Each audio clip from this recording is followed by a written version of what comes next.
జైకర్ గారు విసన్నపేట. జైకర్ గారు నమస్కారం, మాట్లాడండి. Good morning sir. అక్కడ ఉన్న పెద్దలందరికీ గుడ్ మార్నింగ్ అండి. దారా గోపి గారికి మిగతా పెద్దలందరికీ గుడ్ మార్నింగ్ అండి. సార్ ఇక విచిత్రమైన విశేషం ఏంటంటే ఐనవోలులో 125 అడుగుల విగ్రహం పెడతానని దళితులందరినీ మోసగించి అసలు ఎన్ని రకాలుగా అన్నారండి. ఒక యాంఫీ థియేటర్, ఒక లైబ్రరీ, రకరకాలుగా కడతానని చెప్పి దళితులందరినీ మోసం చేసి కనీసం భూసేకరణ కూడా చేయకుండా విగ్రహాన్ని ప్రతిష్టకు కావాల్సినటువంటి ఏ పని చేయకుండా మోసగించిన చంద్రబాబునేమో ఆకాశానికి ఎత్తుతారా? ఈ రోజు విజయవాడ నడిబొడ్డును తీసుకొచ్చి దళితుల ఆత్మగౌరవాన్ని అలా నిలబెట్టడాన్ని రాజ్యాంగాన్ని అవమానపరచడం అని రాయడం అంటే అది ఈనాడు ద్వంద్వ ప్రమాణాలకి ప్రతీకగా నిలబడుతుంది తప్ప మరొకటి కాదు. అయినా టీడీపీ అంత దళిత ద్రోహులు, దళిత వ్యతిరేకులు ఎంతమంది ఎక్కడుంటారండి? వరలరామయ్య గారిని ఎన్నిసార్లు పాపం ఆయన ఎన్నిసార్లు పంజాబీ డ్రెస్ వేసుకొని పాపం ఎన్నిసార్లు లాల్చీ పైజమా వేసుకొని గవర్నర్ పదవి ప్రమాణం కోసం ప్రయత్నం చేశాడు, ఎన్ని సిద్ధమయ్యాడు.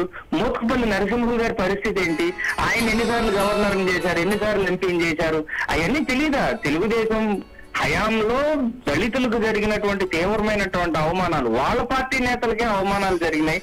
దళితుల్లో పుట్టాలని ఎవరు కోరుకుంటారని అడిగాడు. ఒక ఐఏఎస్ ఆఫీసర్ బోస్టన్ రిపోర్ట్ చదవటానికి జీర్ణించుకోలేనటువంటి చంద్రబాబు నాయుడు వీడెవడో చదవటానికని ఒక ఐఏఎస్ ఆఫీసర్ ని వాడు వీడు అని దుర్భాషలాడినటువంటి నీతి చరిత్ర కలిగినటువంటి చంద్రబాబు నాయుడు ఏమో ఉన్నతుడుగాను ఉత్తముడుగాను కీర్తిస్తూ ఈ దళితుల ఆత్మ గౌరవాన్ని నిలబెడుతూ దళితుల ఆత్మ గౌరవాన్ని నగర నడిబొడ్డున విజయవాడ అంతటి నగర నడిబొడ్డున నిలబెట్టిన జగన్మోహన్ రెడ్డి గారి మీద వ్యతిరేక వార్తలు రాయటం, దాన్ని జర్నలిజం అనేదానికన్నా ఎర్నలిజం అంటేనే బాగుంటుందేమో. ఇంకా మరి విశేషంగా సార్ ఒక్క విషయం ఇక్కడ గమనించాలి. దళితుల జీవన ప్రమాణాలను ఎంతగా మార్చాడంటే రాజ్యాంగం అమలవుతుంది అని అనడానికి ఒక పెద్ద నిదర్శనం. దళితుల జీవన ప్రమాణాలు ఎంతగా మెరుగుపడ్డాయంటే ఈ రోజు ప్రభుత్వ పాఠశాలలో చదువుతున్నటువంటి ప్రతి పేద పిల్లవాడిని అడిగితే తెలుస్తుంది సార్.